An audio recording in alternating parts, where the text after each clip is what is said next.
자, 오늘 경우의 수하고 확률에 대해서 얘기할 텐데, 일단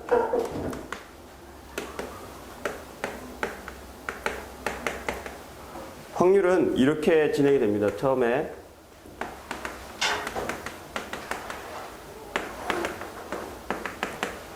확률 문제는 크게 두 가지밖에 없어. 일단은 경우의 수를 구해서 어떤 사건 A의 확률을 구하고 싶다.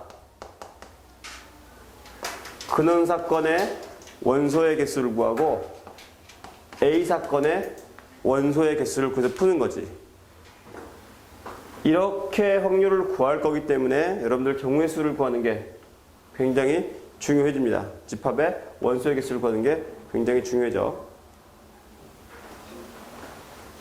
두 번째, 계산 문제는 뭡니까? 확률이 주어지고 그 확률을 이용해서 새로운 확률을 구하게 되는 거지. 크게 두 가지가 있어. 더할 것이냐? 곱할 것이냐? 이 부분에 대한 얘기를 하고 싶은 건 아닙니다. 오늘은 이러한 스타일의 문제, 근원 사건, 가능한 모든 사건의 개수를 구해서 A라는 사건이 일어날 개수를 구해서 이 두 가지를 분자 분모해서 확률 구하는 것만 하게 될 거란 말이지.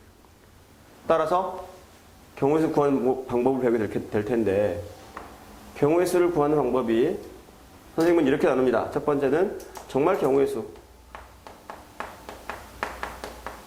두 번째는 순열.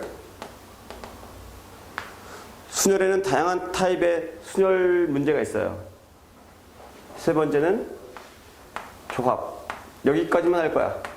좀 더 얘기를 하자면 여기에 경우의 수는 아니지만 기하학적 확률이 추가될 수도 있다. 자, 오늘 하고 싶은 얘기는 바로 이 세 가지예요. 세 가지. 경우의 수, 순열, 조합. 또 이런 얘기 할 겁니다. 확률을 잘하는 방법, 확률 문제를 잘하는 방법은 뭡니까? 두 가지 제시할게. 확률, 고득점을 위한 학습법.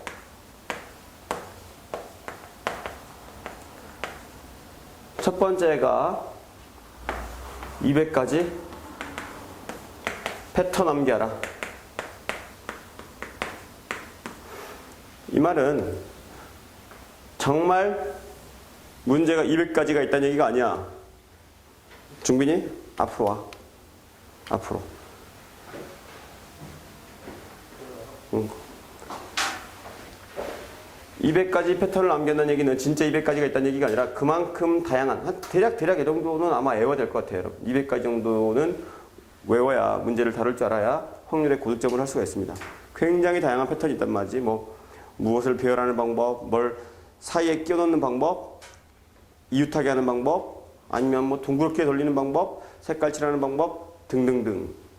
길 찾는 방법, 함수의 개수를 구하는 방법, 이러한 문제들이 굉장히 많이 있습니다.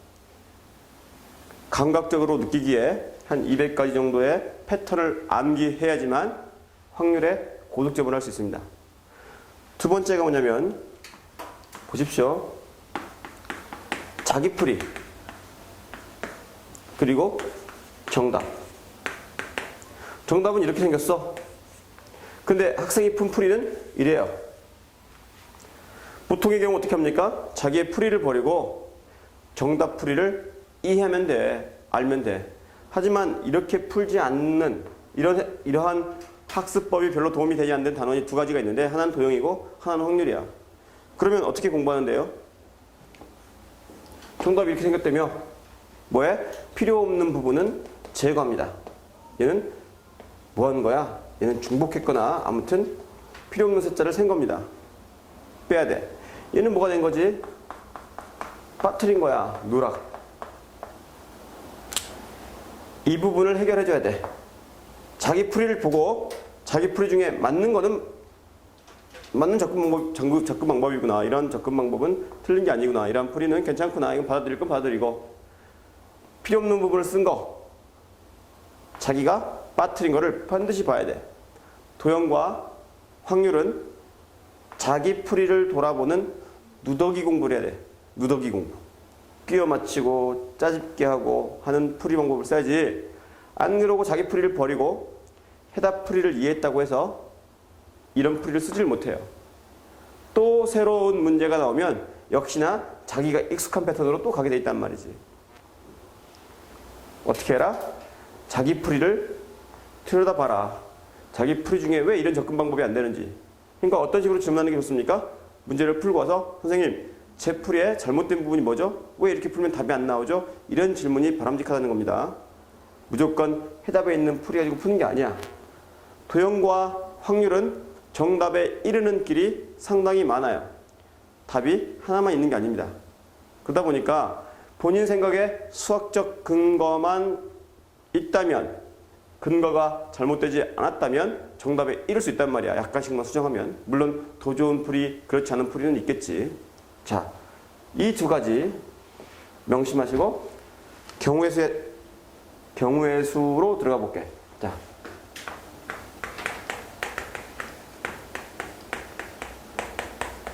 선생님이 말하는 경우의 수는 뭐냐? 정말 무작정 세는 겁니다. 얘는 특별한 해법 없이 세보는 거야. 어떻게 세보느냐? 첫 번째, 중복해서 세면 안 돼. 센 것도 세면 안 됩니다. 당연한 거 아니겠니? 센 것도 세니까 오답이 나오죠. 빠뜨리면 안 됩니다. 세야 될 부분을 빠뜨리면 안 돼. 규칙을 가지고 세라.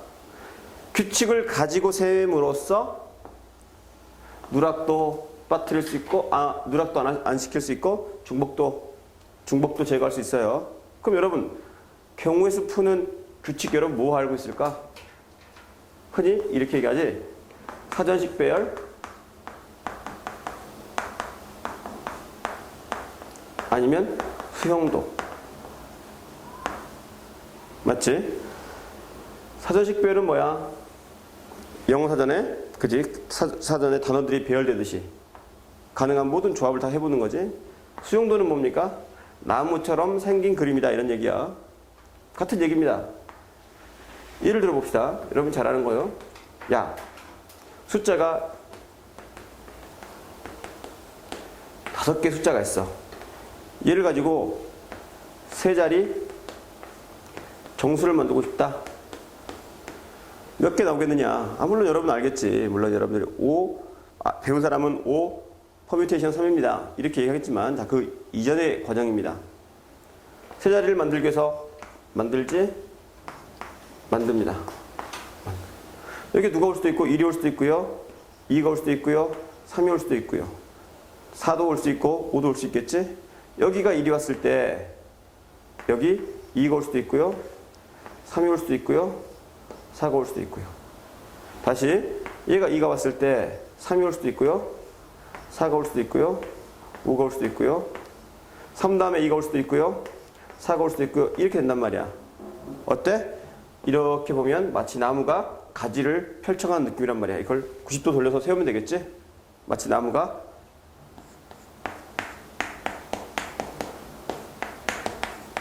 가지를 펴가는 모양이다 라고 해서 수형도라고 불러요. 왜 사전식별이나 수형도를 씁니까? 최대한 규칙적으로 세서 누락이나 중복을 없게 하려고. 오늘 선생님 세 가지 할 거라 그랬습니다. 경우의 수도 할 거고 순열도 하고 조합도 할 거라는데, 사실 가장 어려운 건 경우의 수야. 가장 실력차가 많이 나는 게 경우의 수입니다. 오히려 순열과 조합은 이론을 잘 배우면 실력차가 크지 않습니다. 실력차가 큰 건 경우의 수다. 그래서 경우의 수 문제를 한번 쭉 해볼 겁니다. 왜? 얘기했잖니. 200가지 패턴을 암기하는 게 중요하다고. 그래서 여러분들한테 약간 풀 수 있는 시간을 줄게. 경우의 수를 얘기하기 위해서. 경우의 수 예제입니다. 5가지 색,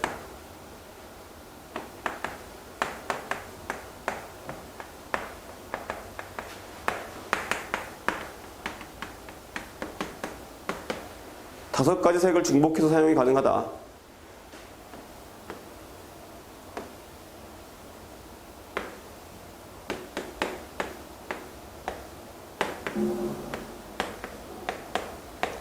여기에 5가지 색깔을 칠하는 방법. 문제를, 패턴을 분류하자면 뭘까? 색칠하기 문제야. 색칠하기 문제 알겠지? 경계를 구분하여 색칠하기 방법. 똑같은 문제도 레벨을 굉장히 많이 올릴 수 있습니다. 엄청나게 어렵게 낼 수 있어.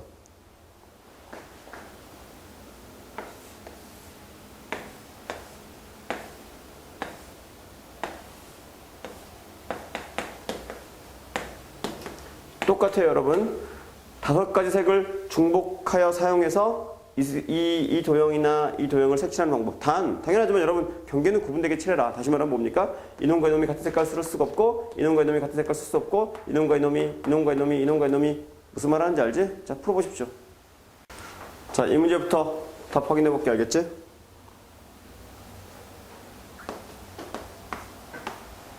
뭘 써볼 거냐면은 여러분 사전식 배열을 써볼 겁니다. 사전식 배열. 아니 수용도 수용도를 그리진 않지, 그지? 그냥 가지수를 구해볼게. A에서 B 칠하고 C, D, E.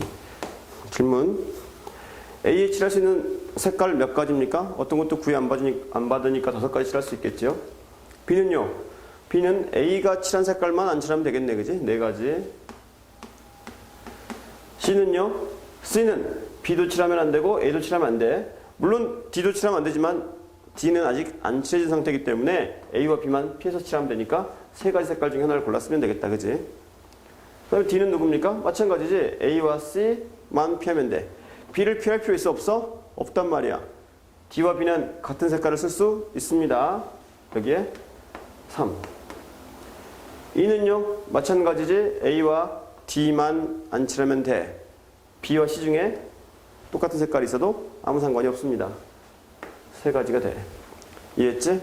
답은 간단하게 계산하진 않겠고 이게 정답이 돼요. 그런데 문제에서 이 문제가 어떻게 바뀌기도 하냐면 이렇게 바뀌기도 합니다. 5가지 색깔을 모두 사용하라 라든지 최소한 4가지 색깔을 사용하라든지. 여러분, 내가 이 도형을 서로 경계가 서로 구분되도록 칠할 때 필요한 최소한의 색깔이 몇 개인지 알아? 몇 개야? 은우, 몇 개입니까? 최소 3개야, 그지? 어떻게 A, B, C, B, C 라고 칠하면 3가지 색깔로 칠할 수 있습니다. 그래서 문제를 제한을 둬서 최소 4가지 색깔 이상을 사용해라 라고 주면 3가지 색깔로 칠한 경우는 제외시켜줘야 됩니다. 자, 그래서 문제가 복잡해질 수도 있습니다. 이거는 그냥 맛보기로 낸 문제고 사실은 이 문제를 내고 싶었던 거야. 얘를 맞추는지 보고 싶었어. 알겠지? 솔루션. 역시나 A, B, C, D, E에 A에 칠할 수 있는 색깔은 역시 5가지. B에 칠할 수 있는 것 4가지네. C는 A와 B를 피하기 때문에 3가지.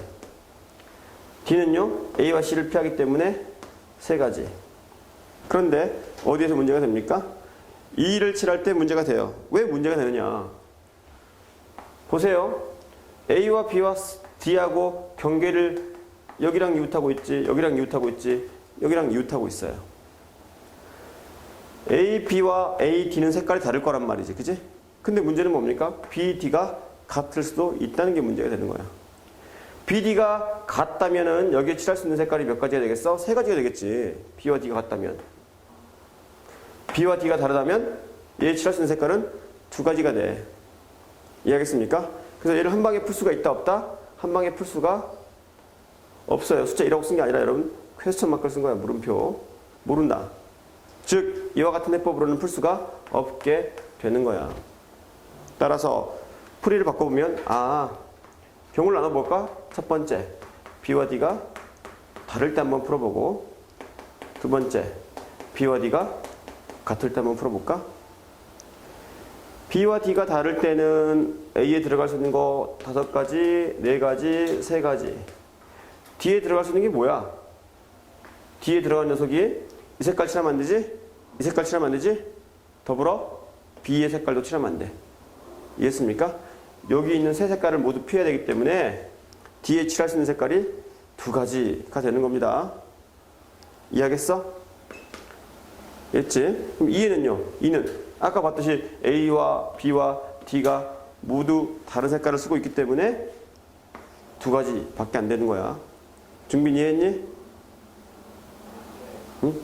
여기가 중요한 거야. 그 다음 B와 D가 같을 때는요 5가지, 4가지, 3가지. 준빈이 D에 칠할 수 있는 색깔이 몇 가지야?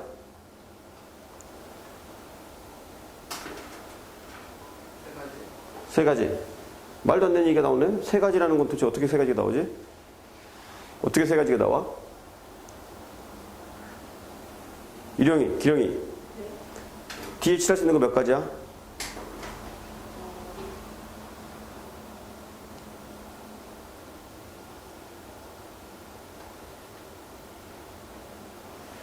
이해 못했다는 얘기인데?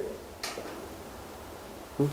3가지는 어떻게 나오는지 모르겠어. 어떻게 뒤에 3가지가 나오지? 어떻게 하면 뒤에 3가지가 나와? A랑 C를 피하니까 3가지야? B는 신경 안 쓸 거야? 보통 아이들이 오답으로 나오는 경우 2가지야. 4라고 쓰는 사람 4가지요. 왜 4가지야? 그러면 선생님 B하고 D하고 같으니까 B에 4가지 칠했으니까 D도 4가지 아닙니까? 이렇게 물어보는 아이들이 있었단 말이야. 아니야, 알겠지? 아니야. B는 4가지 색 중에 하나를 고를 수가 있지만 D는 고를 수가 있어? 없어? 없어. 왜 못 고릅니까? B가 칠한 색깔을 무조건 칠해야 돼. 내 말 이해했습니까? 선택하는 게 아니야. 선택할 수 없어. 가지수를 물어보는 거기 때문에 B와 똑같은 색을 칠해야 되기 때문에 4가 오는 게 아니라 1이 오는 겁니다. 선택의 여지가 없다라는 의미야. 이해하겠지? 그 다음 이제는 E는 몇 가지를 색깔을 칠할 수 있냐면 A 다르고요. B와 D가 같은 색깔이니까 2 색깔만 피하면 되겠다. 그지? 칠할 수 있는 게 3가지입니다. 그리고 여러분 1번과 2번을 뭐 합니까? 이거에 합이 답이 되겠지? 이걸 합해야 됩니다. 왜 합합니까? 또는 이기 때문이야. 중학교 때 배웠지? 또는 이기 때문에. B와 D가 같지 않거나 B와 D가 같다. 이기 때문에 여기에 합을 쓴 거야. 이런 문제는 쉬워요. 이런 문제는 쉽습니다. 변별력이 없다 그러지? 변별력이 없다. 잘하는 녀석과 못하는 녀석을 구분해내지 못합니다. 근데 이런 문제는 바로 구분을 한단 말이지. 시험은 어느 쪽에서 나온다? 이쪽에서 나오는 거야. 또 해볼게. 이러한 문제를 색칠하기 문제라고 해야 알겠지? 엄청나게 많은 문제를 낼 수가 있습니다. 지금은 내가 맛만 보여주는 거야. 경우에서 이런 스타일의 문제가 있다. 이번에는 길찾기 문제 내볼게. 알겠지? 여러분 길찾기 문제.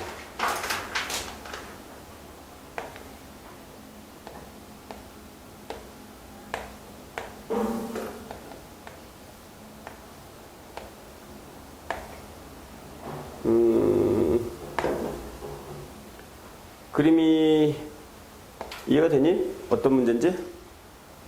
자, A에서 B까지 갈 거다. 움직일 수 있는 방향은 이 방향 움직일 수 있대. 이 방향도 움직일 수 있대. 이 방향도 움직일 수 있어. 이 3가지 방향 이외에는 움직일 수가 없다. A에서 B까지 가는 방법의 수, 가지수를 한번 구해봐라 하는 겁니다. 알겠지? A에서 B까지 가는 가지수를 구해봐라. 또 하나, 원이 이렇게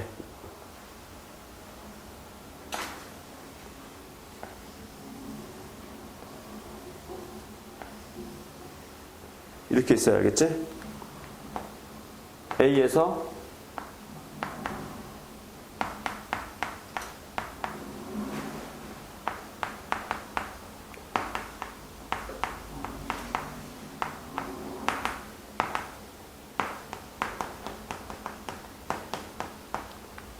A에서 B까지 가는 최단 거리의 가지수를 구해보십시오. 2문제입니다. 풀어볼까? 여러분 당연하겠지만 이게 길이야 길. 내 말 맞나 봐라 여러분. 여기서 이렇게 가서 이렇게 가서 이렇게 가서 갈 수 있어 없어? 있단 말이지. 이해했습니까? 하나 그려줘볼까? 하나 이렇게 이렇게 이렇게 이렇게요.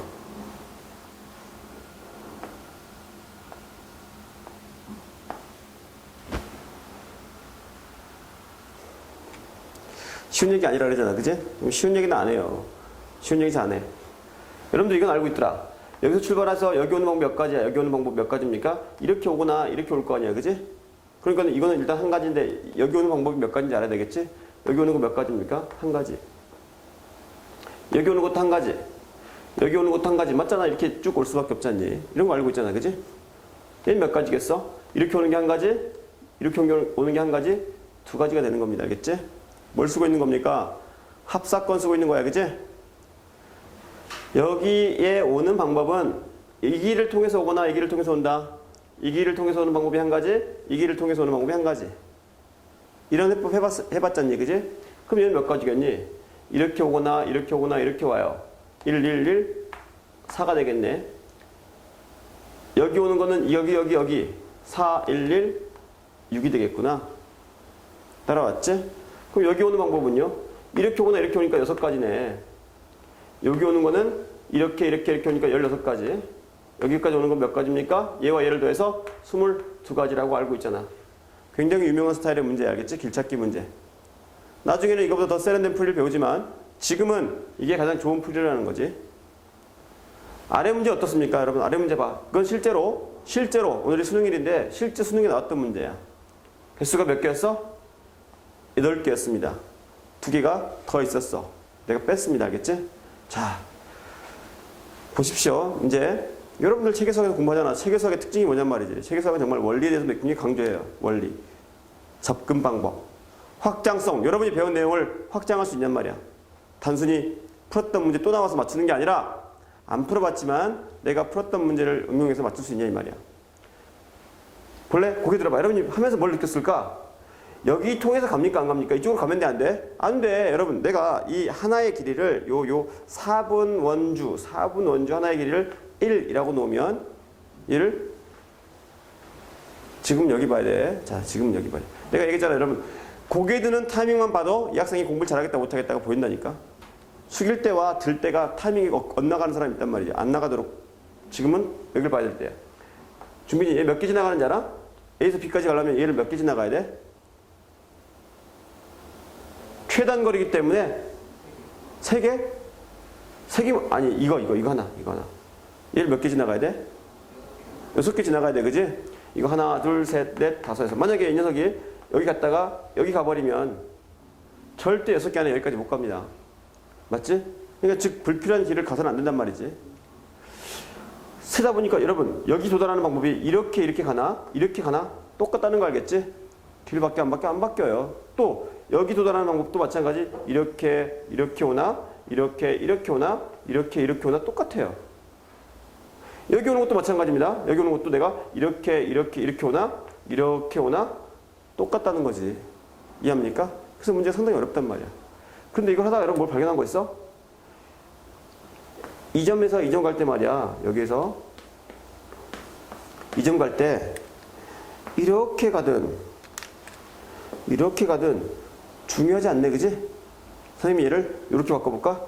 이렇게 간다. 여기서 여기 가는 게 이렇게 간다. 여기서 여기 가는 것도 이렇게 가겠네. 여기서 여기 가는 것도 이렇게 가겠네. 여기도 이렇게. 내가 곡선을 없애버리고 직선으로 바꿔버린 거야. 여기 맞니? 여기도. 여기.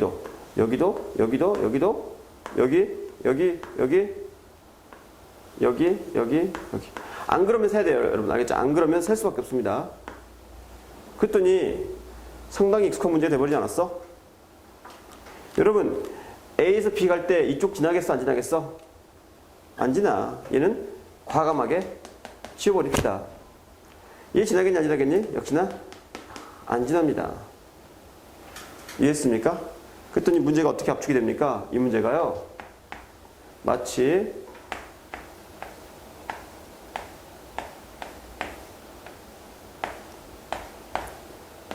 A에서 B를 간다. 이렇게 보이는 거야. 이렇게 뒤집었지? 이렇게 뒤집었습니다. 이렇게 뒤집었어. 이해하겠습니까? 나중에는 얘를 아주 쉽게 풀게 되지만 지금은 이제 어떻게 돼요? 방법 우리가 아는 게 하나밖에 없지? 하나, 여기 오는 게 2가지요. 여기 오는 게 1가지요. 여기 오는 게 1가지요. 여기 오는 방법은 이렇게 오니까 3가지요. 얘는 4가지요. 여기 오는 방법 2가지네요. 여기 오는 건 5가지요. 여기 오는 거는 9가지요. 더해서 13가지인가 봐. 선생님을 이해하겠습니까? 나중에는 더 좋은 풀이를 배웁니다. 순열과 조합에서는 어떻게 배웁니까? 여기를 이렇게 메꿔버려요. 그래서 나중에 한 번에 6팩토리알에 4팩토리알에 2팩토리알로 배워. 그 다음에 뭘 뺍니까? 이 길이나 이 길을 지나간 걸 2개 뺄 거란 말이야.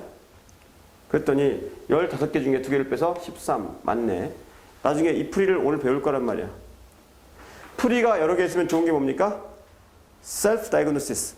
자기 검정, 즉 검산이 되고 optimized solution, 제일 좋은 풀이, 이 문제에 가장 최적화된 풀이를 골랐을 수가 있단 말이지.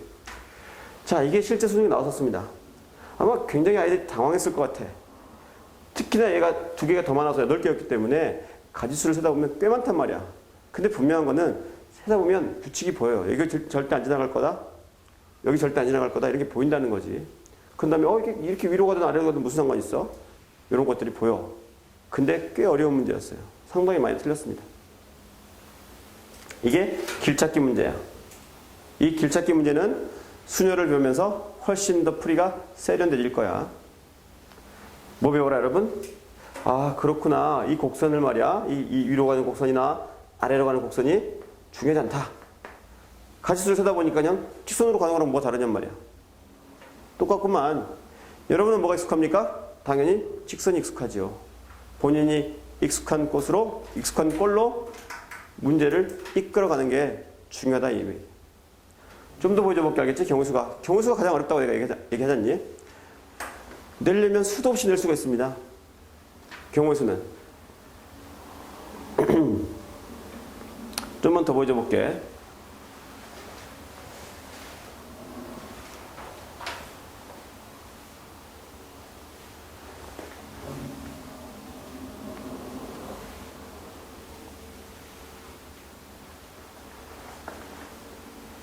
이쪽 지워도 되겠지?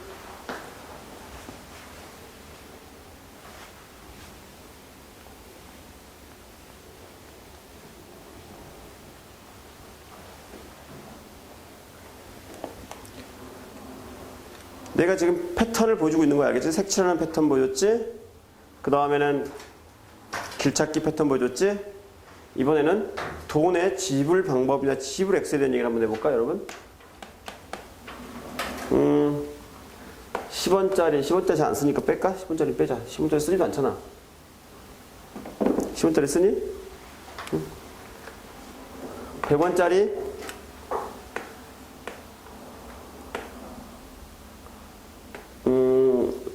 3개, 500원짜리 2개, 1000원짜리 2개를 가지고 지불하는 방법 몇 가지인지, 지불하는 액수는 몇 가지인지,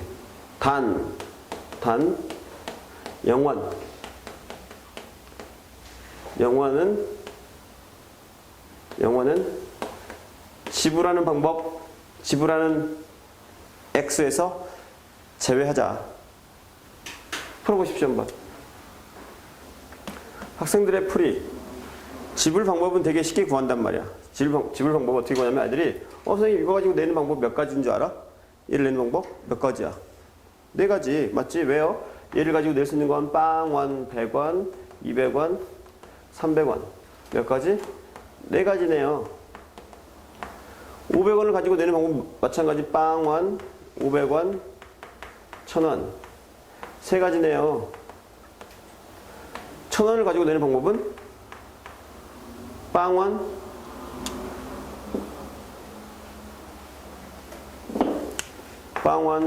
1000원, 2000원. 3가지네요. 따라서 첫 번째 지불 방법은 쉽게 구할 수가 있습니다. 방법은 4 곱하기 3 곱하기 3 맞지? 그 중에 빼기 1 하겠지. 얘도 0인 경우는 제외시킨다며.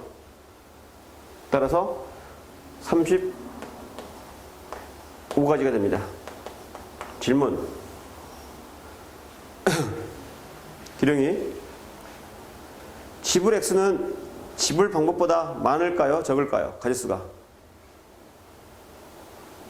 적겠지. 이유가 뭡니까? 중복되니까 500원짜리 두 개로 낸 돈과 1000원짜리 하나로 낸 돈은 X 자체는 똑같잖아. 방법은 다르지만 X는 같아요. 자, 이 중복을 어떻게 제거할 것이냐 하는 겁니다. 학생들한테 이름 주려면 잘 풀어. 어떻게 푸느냐? 선생님 보세요. 100원짜리로 내는 게요. 빵원, 300원, 100원, 200원, 300원이죠. 그 다음에 내가 돈을 X를 늘려보겠습니다. 500원을 추가하는 거지. 500원을 추가해서 500원, 600, 700, 800. 이게 가진 무슨 얘기인지? 그 다음에 어떻게 합니까? 또 500원을 추가해서 1000원 만드니까 1000원, 1500, 1600. 아니네. 미안. 1000원, 1100원, 1200원, 1300원. 그 다음에 어떻게 합니까? 다시 또 500원을 추가시키겠지? 맞잖아. 1500원, 1600원. 그 다음도 또 500원을 추가시키겠지? 어디까지 갑니까? 마지막에 3300원까지 갈 거란 말이야. 이해합니까? 그래서 아이들 어떻게 풀어? 선생님 보세요. 100원을 가지고 만들 수 있는 게 4가지고요. 4가지. 그 다음에 500원씩 증가시켜보니까 500원짜리가 증가되는 게 0원, 500원, 1000원, 1500원, 2000원, 2500, 3000. 맞지? 몇 가지? 하나, 둘, 셋, 넷, 다섯, 여섯, 일곱. 답이 28 빼기 1이 아닙니까? 왜 28이 나오는지 알지? 왜 1 빼는지도 알지? 이게 답일 거란 말이야. 27가지. 무슨 말인지 알지? 여기에 0, 100, 200, 300 해서 4가지, 500원에다가 빵원, 100원, 200원, 300원 돼서 또 4가지, 4가지, 4가지, 4가지, 4가지, 4가지. 어때? 방법을 생각 안 하니까. 돈만 생각하니까. 이해했습니까? 근데 여러분, 지금 여러분들이 이렇게 접근하는 과정에 쓴 기술이 있습니다. 1000원 써, 안 써? 1000원 씁니까, 안 씁니까? 안 썼잖아. 계속 얼마씩 추가시켰습니까? 500원씩 추가시켰지. 왜 이렇게 되는 거야? 왜 이렇게 되는 겁니까? 은우 너 방송에 나오게 해줄까? 은우야 졸지 마. 야, 졸지 마, 임마. 기록에 남아서 평생 아이들이 볼 텐데 혹시 알아? 너 후배가 보게 될지. 자, 어떻게 됐니? 왜 이런 일이 벌어집니까? 생각해봐요, 여러분. 1000원을 500원짜리 두 개로 대신할 수 있습니까? 맞지? 1000원이 하는 역할을 500원이 대신할 수 있잖아. 맞잖아. 1000원을 500원 두 개가 얼마나 대체할 수 있지? 100원짜리는 500원 대체 못해? 지금 못해요. 3개밖에 없으니까. 그래서 보십시오. 마치 정수를 소인수분해하듯이 1000원을 어떻게 쪼개? 500원짜리 4개로 쪼개버리는 거야. 그랬더니 봐라. 여러분 보십시오.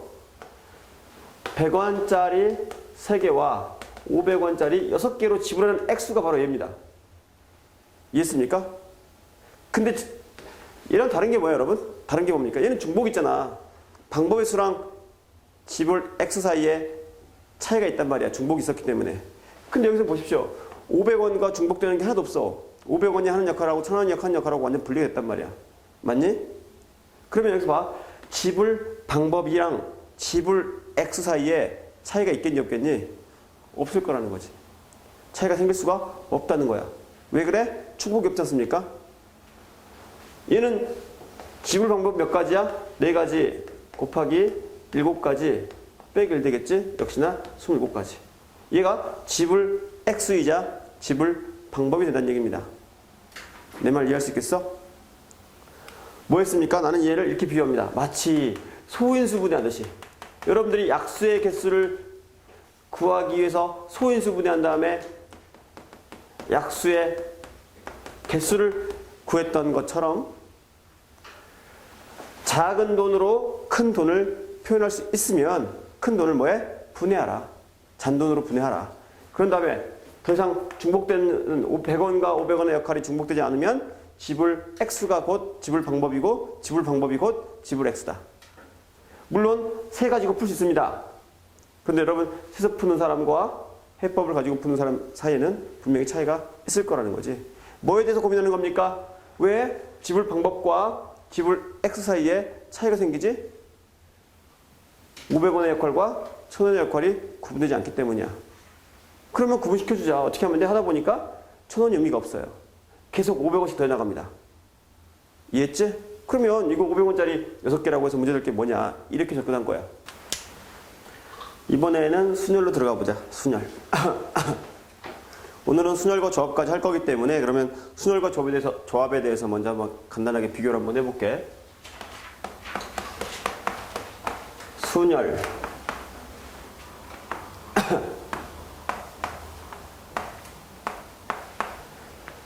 순열은 이렇게 생각하면 좋을 것 같아. 순서 있게 배열. 그래서 순열. 그지? 순서 있게 배열한다.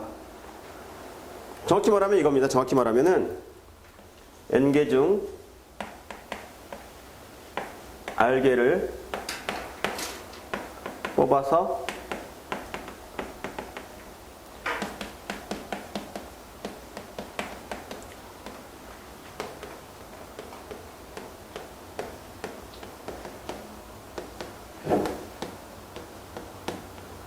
이렇게 볼까? n개 중 r개 순서 있게 방법의 수. 이게 순열입니다. 조합은요 그냥 순서 있기가 아니야. 순서도 없고 배열도 없습니다. 그냥 이게 끝이야. n개 중 r개 뽑는 방법. n개 중 r개를 뽑는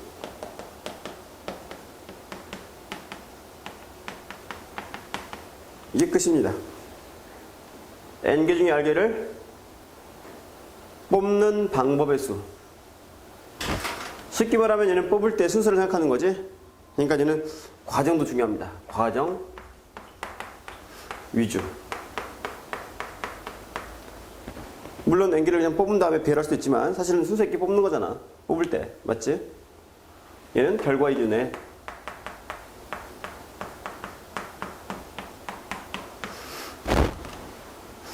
어느 쪽이 더 쉬울 것 같아?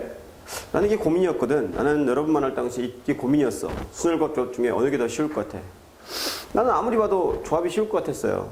조합이 더 앞에 뽑는 방법을 생각하지 않으니까, 뽑는 순서가 중요하지 않으니까 그냥 뽑기만 하면 되는 거 아니야. 그래서 아무리 봐도 이게 더 쉬워 보이더란 말이야. 근데 수식을 배우다 보면 얘를 먼저 배웁니다. 그리고는 코스트코에서 샀구나. 맞지? 자,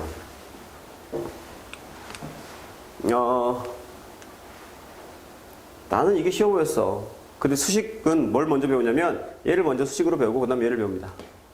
그래서 이제 고민이 됐던 게 뭐냐면 그럼 이거 안 쓰고는 이거 풀어?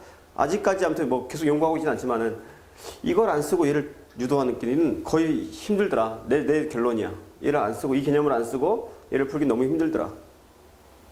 그러니까 나는 많은 고민을 했겠지. 수식화 시키기에 누가 더 쉬워? 얘가 더 쉽다. 수식화가 쉽게 됩니다. 그래서 얘를 이용해서 얘를 풀 거란 말이야. 아주 간단한 내용을 먼저 할게. 알겠지? 순열. 얘를 먼저 들어볼까요, 여러분?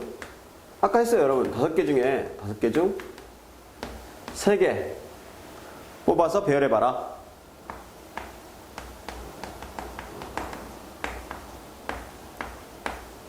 1부터 5까지 5개의 수 중에 3개를 뽑아서 배열해봐라. 그럼 3개를 먼저 칸을 만들어. 이렇게. 그랬더니 여러분, 여기 넣을 수 있는 거 몇 가지? 5가지. 여기 넣을 수 있는 거 몇 가지? 4가지. 여기 넣을 수 있는 거 몇 가지? 3가지. 누구도 의심하지 않아. 맞지? 누구든 여기에 도달할 수 있습니다. 근데 이거를 우리는 공식화 해보고 싶다. 문자화 해보고 싶다. 문자로 쓸 수 있다. 문자화 할 수 있다. 문자로 쓸 수 있다. 그게 바로 원리를 안다는 얘기야. 얘를 확장해서 그러면 n개 중에 r개를 배열하면요. 1개, 2개, 다다다다다 r개를 배열해보래. 여기 들어올 수 있는 거 몇 가지? n가지요. 여기 들어올 수 있는 거 몇 가지? n-1가지요. 그 다음은 누구겠어? n-2가지요. 자, 질문입니다. 다다다. 여기 마지막 이 r번째 들어올 수 있는 가지수는 몇 가지가 되는지 알겠어? 생각해봐. 첫 번째 수는 0을 뺐지? 두 번째 수는 1을 뺐어요? 세 번째 수는 1을 뺐네? 맞습니까? 누굴 빼겠어? r-1을 빼겠지? 즉 n 빼기 r 더하기 1. 이게 여러분 핵심이야. 아이들이 이 부분을 문자로 쓸 수 있다는 얘기는 원리를 이해했다라고 봐도 무방하다는 거지. 이렇게 몇 개? 이렇게 r개. 총 r개를 쭈루룩 배열하면 돼요. 근데 여기다 어떤 개념을 사용하니까? 팩토리얼이라는 팩토리얼. 이 팩토리얼이라는 기호를 사용하니까. 기호야 여러분. 기호. 이걸 쓴다고 해서 계산이 쉽게 되는 건 아닙니다. 다 해야 돼요. 어쩔 수 없이. 팩토리얼은 뭔데? n 팩토리얼 하면 n부터 시작해서 1씩 줄여나가면서 어디까지 갑니까? 1까지 곱하는 걸 팩토리얼이라고 쓰겠대. 이해했지? 그래서 이제 이 식을 팩토리얼을 써서 계산하기 시작하는 거야. 어떻게 해요? 선생님 보세요. 전체 원래 뒤에 쭉 가면요. 이렇게 계속하면 n 팩토리얼일 거 아닙니까? 그 누구부터 없어? 그 다음 거 누구야 여러분? 그 다음 거.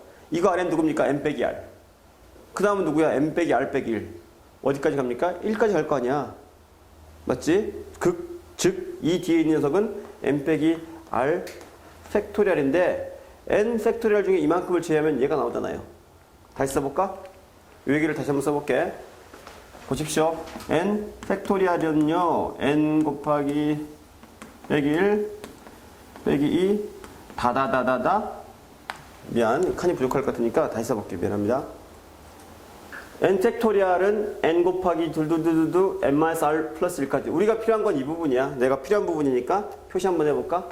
우리가 구하려고 했던 아까 뭐 했더니 n개 중에서 r개를 뽑는 방법을 구해봤더니 그 녀석이 예를 들란 말이야.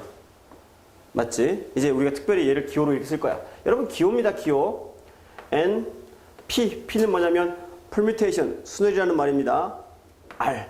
n개 중에서 r개를 순서 있게 뽑으면 어떻게? 이걸 이용해서 계산할 거라는 거지. 이해됐습니까? 그런데 이 녀석이 n 팩토리얼 안에 들어있잖아. 그러니까 n 팩토리얼을 써서 나타내 볼 거야. 그랬더니 n 팩토리얼 안에는 이거 다음에 누가 계속 있습니까? n 빼기 r 맞잖아. 이거 다음 거니까 1 한 번 더 빼야 되니까 또 1 한 번 더 빼니까 어때? n-r 빼기 1 이렇게 가서 어디까지 가요? 1까지 갑니다. 맞지? 근데 여러분 얘는 뭐라고 불러? 얘는 n 빼기 r 팩토리얼이라고 부르잖아요. 이게 좀 여러분 처음에 중등부에서 고등부 올라오면 가장 어려운 게 문자입니다. 중등부에서 고등부 올라올 때 문자에 적응해라. 문자로 식을 쓸 수 있으면 원리도 이해가 되는 거고 나아가서는 공식도 만들 수 있다. 따라서 결론입니다. n, p, r은요. n 곱하기 n-1 곱하기 2 어디까지 간다? n 빼기 r 빼기 더하기 1까지 이렇게 r개를 써내려 가는 건데 r개를 써내려 가는 건데 실제 계산은 이렇습니다. 얘는 계산할 때 계산 이건 뭡니까? 얘는 기호예요. 기호. 단순히 기호. n개 중에서 r개를 뽑을 거다라는 기호야. 이거 가지고 아무것도 못하지. 계산하기 위해서는 얘를 씁니다. 그 다음이 뭐였습니까? 얘를 남겨두고 얘를 나누니까 n 팩토리얼 중에서 n-r 팩토리얼을 나누면 되더라. 그래서 이건 언제 씁니까? 이거는 선생님. 이건 언제 써요? 이거는 r이 미지수일 때 쓰면 좋아요. 왜? n부터 시작해서 r번 내려가야 되잖아. 그치? 근데 r을 모르는 거 어떻게 하냐? r을 모르는데 어떻게 내려갑니까? 10 PR을 구해보래. 10PR. 어떻게 구할 거냔 말이야. 10은 알겠단 말이야. 10부터 9 줄줄 내려가야 되는데 어디까지 내려가냔 말이야. 모르겠지? 그럴 때는 그냥 10 팩토리얼에 10 빼기 R 팩토리얼로 두고 계산하면 돼. 그럼 이쯤 되면 여러분이 뭘 할 수 있어야 되냐? 바로 팩토리얼 계산할 수 있어야 됩니다. 팩토리얼 계산. 예를 들어서 보여볼까? 여러분, 팩토리얼 계산한다는 얘기는 뭐냐면 팩토리얼의 계산을 여러분이 잘 해야 된다 이런 겁니다. 알겠지? 한번 보여줘볼게. 뭘 도대체 어떻게 하는 게 팩토리얼의 계산이에요?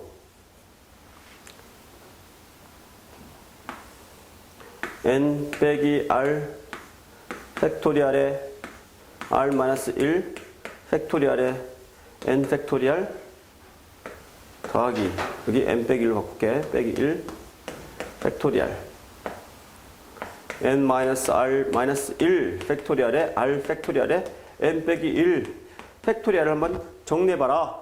계산해봐라. 이런단 말이야. 예를 들어서 어쩔 수 없이 r이 문자가 있으면 이런 식의 쓸 거 아닙니까? 아무튼 뭔지 모르지만 이렇게 쓰겠대. 그럼 여러분 제일 먼저 할 일이 뭡니까? 통분이겠지? 통분은 뭘로 합니까? 분모의 최소공배수. 그럼 여러분 이놈과 이놈 중에 1번, 2번 둘 중에 최소공배수는 누구야? 1번이지. 이 식에다가 n 빼기 r을 곱하면 얘가 되는 거 아니야. 내 말 이해됩니까? 기령 이해됐어? 이해됐어? 이런 게 어렵단 말이야. 문자가 있기 때문에. 이 다음 녀석이 누구냐면 봐봐. 쟤를 전개하면 n 빼기 r 팩토리얼을 전개하면요. n 빼기 r 곱하기 n 빼기 r 빼기 1 맞지? 맞잖아. 1 빼니까 그럼 줄줄줄 내려갈 거 아니야. 얘가 누구야? n 빼기 r 빼기 1 팩토리얼이잖아. 이해 갔지? 즉 여기에다가 이놈 곱한 게 이거래. 그러면 1번과 2번 중에 뭘 구하라? 최소 공배수를 구하라. 그럼 누구야? 얘가 되는 겁니다. 얼마 곱하면? 여기에 n 빼기 r을 곱하면 얘가 된다 이 말이야. 맞지? 여기도 마찬가지겠네 여러분. 이놈과 이놈 중에 기령이한테 물어볼까? 1번과 2번 중에 누가 최소 공배수야?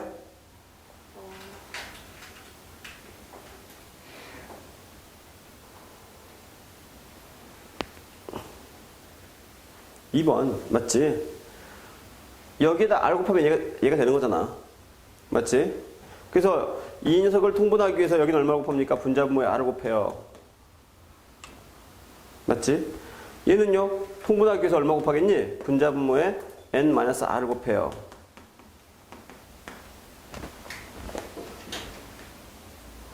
따라왔습니까? 그랬더니 분모가 어떻게 돼요? 이 두 식을 정리하니까 분모는 보세요. n-r 팩토리얼 r 팩토리얼 맞지? 얘랑 얘가 같아졌지? 위에 거는 r 곱하기 n-1 팩토리얼 n-1 곱하기 n 빼기 r 팩토리얼. 누가 공통으로 들어있어? n-1이 여기 공통으로 들어있지? 묶어보니까 n-1 팩토리얼 그 다음에 이 두 개를 더하겠지? 더하니까 얼마 나옵니까? n-1 팩토리얼에다 n을 곱하면 얼마가 됩니까? n 팩토리얼. 따라서 문제가 어떻게 됩니까? 최종적으로 n-r 팩토리얼 곱하기 r 팩토리얼에 n 팩토리얼이 되는 거야. 이러한 팩토리얼 계산을 좀 해봐야 된다는 거지. 선생님이 지금 계속 쓰고 있는 기술이 뭡니까? 내가 지금 이 문제를 풀면서 계속 쓰고 있는 기술이 뭐야? 야, n 빼기 1 팩토리얼에 n을 곱하면 n 팩토리얼이 된다라는 기술을 계속 쓰고 있는 거야. 맞잖아. 여기 n 빼기 r과 n 빼기 r 빼기 1. 그러네. 여기서 1 뺀 거네. 당연히 n 빼기 r 곱하면 얘가 되겠구나. 이런 거 쓰고 있는 겁니다. 왜 어렵다고? 문자가 쓰이기 때문이야. 문자가 쓰이기 때문에. 숫자로 쓰면 전혀 안 어렵단 말이야. 이걸 누굴 모르겠냐? 야, 3팩토리얼과 4팩토리얼 있다. 여기에 4를 곱하면 얘가 되지요. 이거 모르는 사람이 어디 있겠냐? 근데 이 녀석을 문자로 쓰니까 어렵게 느껴지는 거라는 거지. 고등학교 수학을 하기 위해서는 반드시 문자에 대한 계산. 자주 선생님이 이용하는 얘기가 뭐야? 대학 교재를 보면, 대학 수학 교재를 보면 거의 영어로 써 있단 말이지. 숫자가 별로 안 나와요. 일단 여러분들이 퍼뮤테이션 계산, 순열의 계산을 할 줄 알아야 된다. 응용 문제를 들어가기 전에 일단 순열에 대한 얘기를 쫙 해봤습니다. 여러분들이 퍼뮤테이션 계산을 할 수 있겠느냐? 있다. 다음과 같은 공식을 유도할 수 있겠느냐? 있다. 숫자로 푸는 것과 문자로 푸는 건 천지 차이야, 여러분 알겠지? 문자를 쓸 수 있다는 얘기는 어떤 숫자를 넣어도 계산할 수 있다는 얘기가 되는 겁니다. 여러분들이 이 식을 유도를 해봐라. 지워도 되겠지? 지우고 이제 조합으로 가볼게. 다 지울 거야. 어디만 필요합니까? 우리한테 필요한 거는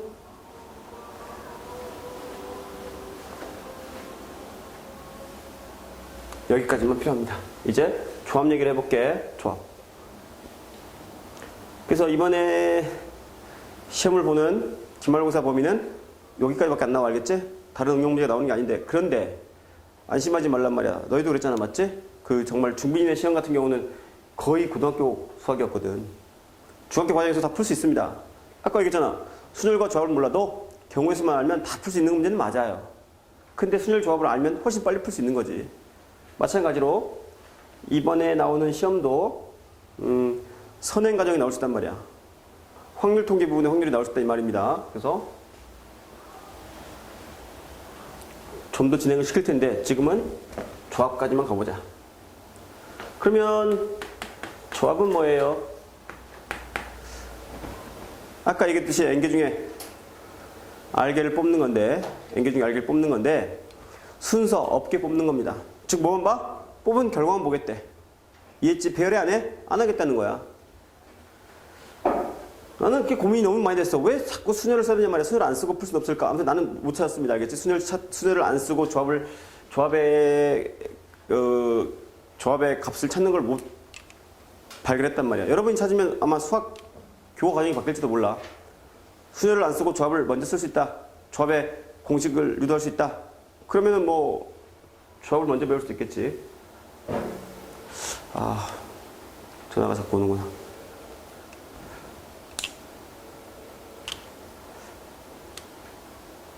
자, 조합은 뭡니까? 이렇게 할 거야, 여러분. 어떤 해법을 쓰는지 봐라. N개 중에 R개를 원래 순서 없게 뽑는 거잖아. 맞지? 그런데 어쩔 수 없이 순서 있게 뽑아요. 순서 있게 뽑고 나서 배열하는 거나 뽑으면서 순서를 정하는 거나 같은 거잖니? 뽑자마자 배열하면 되잖아. 맞지? 이게 순서 있게 뽑는 거 아닙니까?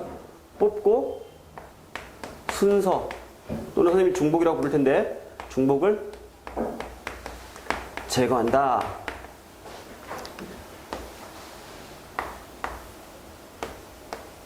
책 해석에서는 순서 제거, 중복 제거의 기술을 굉장히 강조합니다. 그리고 이게 얼마나 막강한지는 차차 문제를 풀으면서 보란 말이지. 왜 선생님이 중복 제거, 순서 제거를 강조하는지, 그리고 이게 얼마나 그 활용도가 높은지 보란 말이야. 무슨 얘기예요, 선생님? 야, 아까처럼 말이야. 1부터 5까지 5개의 수 중 이번에는 몇 개만? 3개 뽑아라. 고민해봐. 얘를 수열을 사용하지 않고 구할 수 있는지 한번 고민 한번 해보란 말이야. 나는 아무튼 못했습니다. 수열을 안 쓰고는 못 가겠더라고. 하다 보면 수열의 개념을 꼭 쓰더라는 말이지. 하나씩 다 뽑아보면 되잖아요. 아니 그건 당연한 거고 경우수지 이거는. 응? 그래서 이렇게 썼어요. 해법은 아니 우리 5개 중에 3개를 순서 있게 뽑는 건 배웠잖아요. 순서 있게 뽑습니다. 5, P, 3을 해요. 그럼 이 안에 누가 들어있습니까? 예를 들면 1, 2, 3 1, 3, 2 2, 1, 3 2, 3, 1 3, 1, 2 3, 2, 1 이렇게 몇 가지? 6가지가 나왔어. 근데 얘가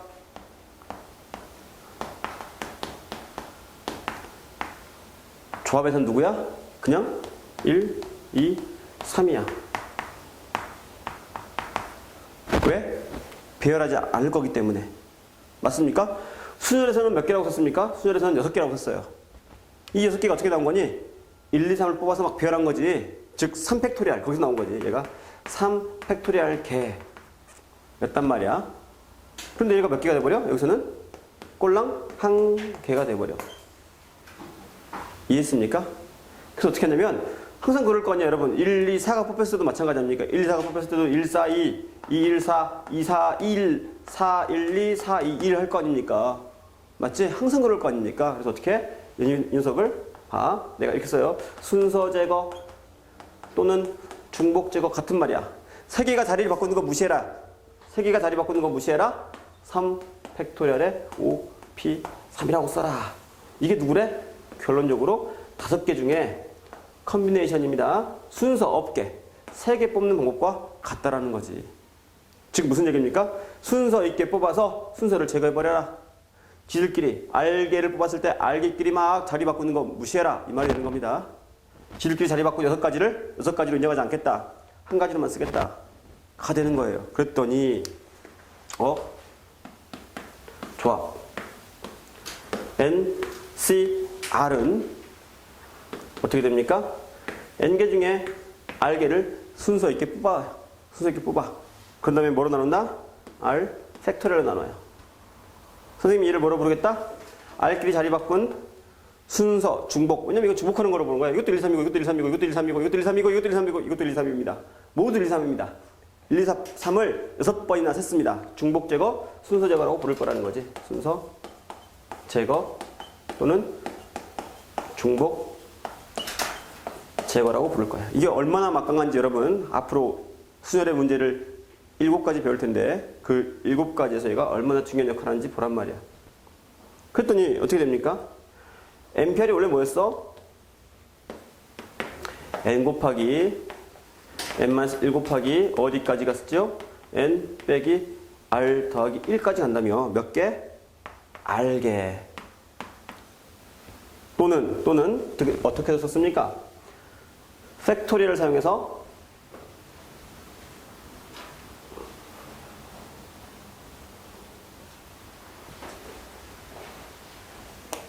팩토리얼을 사용해서 이 요만큼이 n 팩토리얼에 n 빼기 r 팩토리얼 아니었습니까? 아까 여기 있네. 맞지? 그런데 이 놈이 추가돼서 얼마를 곱해? r 팩토리얼을 곱한대. 이해하겠니? 이만큼이 순열이니까요. 순열을 r 팩토리얼로 나눠줍니다. 가 되는 거야. 이해했지? 자, 여러분들이 순열과 조합의 공식을 유도해봐라. 일단 유도하는 게 굉장히 중요해요. 단순히 공식을 외우는 거랑은 다르단 말이지. 단순히 외우는 것보다는 훨씬 깊이 있게 쓸 수가 있고.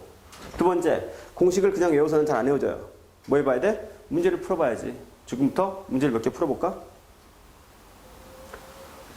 순열과 조합의 기본 공식을 사용하는 문제 몇 가지 한번 해볼게. 알겠지? 제일 쉬운 문제가 이거 아니니? 야, 50명 중에 너희들 50명이 아니지? 학생 수가 한 30명? 30명 중에 30명 중 여러분들 반장, 부반장이라는 말 안 쓰지? 회장, 부회장이라고 쓴다며. 맞니? 회장, 부회장을 뽑아보자. 회장, 부회장 뽑는 가지수. 봐봐. 여러분들 봐. 어떤 사람은 이렇게 풉니다. 솔루션 1. 보세요, 선생님. 회장에 들어갈 수 있는 녀석. 회장을 뽑을 수 있는 건 50명 중에 하나 뽑을 거 아닙니까? 곱하기 부회장을 뽑는 방법은 한 명 제외하니까 49명이요. 이렇게 뽑는 학생도 있겠지? 또는 어떻게 할 수도 있어? 뭐 그렇게 해. 공식 배웠잖아요, 선생님 공식. 50명 중에 2명을 순서 있게 뽑으면 되지요. 즉 50 더하기 49요. 결론은 똑같지만 이 학생은 뭘 이용해서 푼 겁니까? 경우의 수를 이용해서 푼 거야. 얘는 뭘 이용해서 푼 거니? 얘는 순열을 이용해서 푼 겁니다. 누가 바람직해? 얘가 바람직해. 알겠지? 식이 복잡해질수록 요 풀이가 훨씬 더 유리해진단 말이야. 반대로 이번엔 뭡니까? 똑같이 30명 중 반대표 2명을 뽑을 거야. 맞지? 회장, 부회장이 아니라 1등, 2등이 아니라 그냥 2명만 뽑을 거란 말이야. 뭐가 달라? 아까는 A하고 B가 뽑힌 거랑 B하고 A가 뽑힌 경우를 다른 걸로 썼지. 지금 같은 거잖아. 어떻게? 50 중에 이렇게. 50 중에 순서 있게 뽑고 2 팩토리얼. 이해하겠지? 답은 25 곱하기 49가 되는 겁니다. 아주 쉬운 대표 문제를 한 거야. 좀 더 어렵게 문제를 바꿔보겠습니다.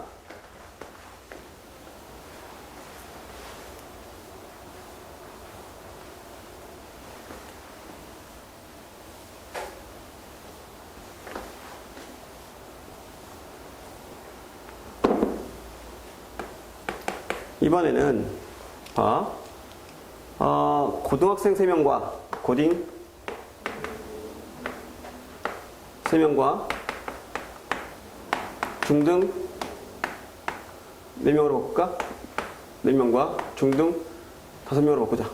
5명과 3명이 같이 여행을 합니다. 알겠지? 같이 여행을 해요. 일렬로 배열을 시킬 거야. 알겠지? 일렬로 배열을 시킬 거야. 첫 번째, 중학생들이 고등학생 사이에 있으니까 어색해 하겠지. 그지? 어색해요. 그래서 어떻게? 야, 니들 3명은 뭉쳐서 자라. 3명을 짝을 지어주는 거야. 그래서 중등은 항상 중등끼리 이웃하게 배열해봐라. 몇 명을? 8명을.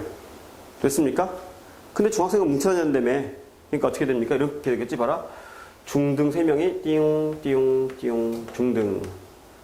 이들은 3명이 한 덩어리로 같이 움직여야 돼. 맞지? 고등은 하나, 둘, 셋, 넷, 다섯. 얘들은 마음대로 배열해도 돼. 전체 몇 덩어리가 움직이는 거야? 사실은 6덩어리가 움직이는 거지. 그래서 일단은 6 팩토리얼입니다. 끝이 아니지? 왜 끝이 아닙니까? 곱하기. 얘들끼리 자리 바꿀 수 있잖아요. 얘들끼리 자리 바꾸는 게 3 팩토리얼이래. 이해했지? 이렇게 해서 하루를 여행을 다녔어. 어떤 일이 벌어졌을까? 너무 떠들어. 새 놈을 껴놨더니 막 웃고 떠들고 설명을 할 수가 없는 거야. 안 되겠다. 다음 날은 안 되겠어. 똑같은 상황입니다. 중등끼리는 이웃하지 않게 배열할 거란 말이야. 무조건 고등학생 사이에다 집어넣어 버릴 거야. 떠들지 못하게. 이게 문제지. 위에 거는 어려운 내용이 아닙니다. 이 내용이 어려운 내용이지. 얘를 풀 줄 알아야 잘하는 거야. 어떻게 하는지 알아? 먼저 고등학생을 배열합니다. 1번 고등 배열해요. 당연히 5 팩토리얼이겠지? 고등학생이 이렇게 띠용 하고 5명이 배열이 됐습니다. 그리고 여기 볼래? 여기 사이에 하나, 둘, 셋, 넷, 다섯, 몇 개? 6개의 빈칸이 있지? 이 6개 중에 보십시오. 이게 핵심이네. 6, P, 3. 무슨 말인지 알겠습니까? 6개 중에 3곳을 찾아요. 그 다음에 3곳을 여기하고요, 여기에 중학생을 넣을 겁니다. 1, 2, 3, 1, 3, 2, 2, 1, 3, 2, 3, 1. 다 다른 거 아니야, 그지? 어떤 중학생이 들어가냐에 따라 다른 거 아닙니까? 그래서 여기에 누가 들어가? 6P, 3이 들어가요. 이해하겠니? 다시. 고등학생을 먼저 배열해라. 그러면 고등학생 사이에 빈칸이 몇 개가 나와? 6개가 나와요. 그 6개 중에 3개를 골라서 아이들을 쭉 배열하면 절대 중등부끼리는 이웃할 수가 있어 없어? 절대 없더라는 거지. 아이디어가 참 좋지, 그지? 그래서 어떻게 돼? 최종적인 답은 5 팩토리얼 곱하기 6P3. 이게 정답이 되는 거야. 이해했습니까? 자, 중요한 문제인데 이웃하지 않게 하라. 그러면 어떻게 합니까? 이웃하게 하라는 한 덩어리를 보고 마지막에 이 녀석들 배열하는 거, 그지? 이 안에 있는 녀석들 배열하는 거 잊으면 안 됩니다. 이웃하지 않게 하라. 그러면 먼저 고등학생을 먼저 배열해. 그 빈칸 사이사이에다가 중학생을 집어넣어. 그럼 절대 이웃할 수 없어요. 아이들이 이렇게 물어봅니다. 선생님, 그러면요, 이건 어때요?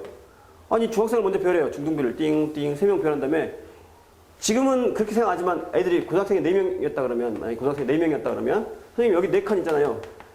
여기에다가 고등학생을 배열하면 분명히 중학생들끼리 유타지 않잖아요. 이런 질문들을 꼭 해봐야 된단 말이야. 왜 제 풀이는 틀립니까? 라고 물어보고 연구해봐. 왜 이 풀이는 안 되니? 고등학생 4명에 중학생 3명이야. 중학생을 배열했어.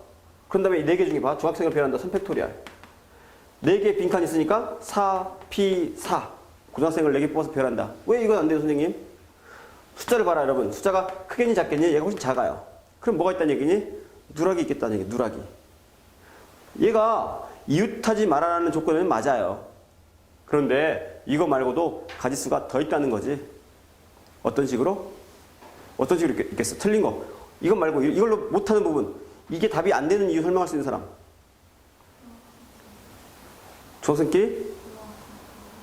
그렇지. 지금 고등학생끼리 뭉치는 얘기가 무슨 얘기냐면 아니 중학생에 고딩 2명 있을 수도 있잖아요. 이해했습니까? 이런 경우가 여기 나와 안 나와? 절대 안 나온단 말이야. 뭐가 생긴 겁니까? 누락이 생긴 거야. 이러한 가지수가 반영이 안 돼 있다는 거지. 확률이나 경우의 수를 잘하는 방법은 뭐라 그랬습니까? 자기 풀이를 보고 자기 풀이의 잘못된 부분을 찾지 못하면 또 이런 해법을 써요. 이런 해법의 잘못된 거를 알지 못하면 어느 순간 자기가 바꿔 써볼까? 왜 꼭 고등학생을 먼저 배열해야 돼? 중학생을 먼저 배열하고 고등부를 사이넣어도 되잖아. 이와 같은 엉뚱한 해법을 쓰게 된다는 거지. 이해하겠습니까? 틀린 풀이에요. 맞잖아. 고딩 거기다가 중딩 넣은 경우도 가능하거든. 근데 여긴 절대 그런 가지수가 안 나와요. 이해하겠지? 틀린 풀이가 되는 거야. 뭐가 생겼다? 누락이 생겼다. 이번에는 좀만 더 하고 내가 일단 끝낼게. 응용 문제는 오늘 못하고 다음에 한 번 더 할게. 알겠지? 그 다음을 시간을 미리 정하면 어차피 여러분만 들을 거기 때문에 일요일 날 시간 되니? 일요일 8시. 아, 일요일 8시 나도 안 돼. 일요일 6시.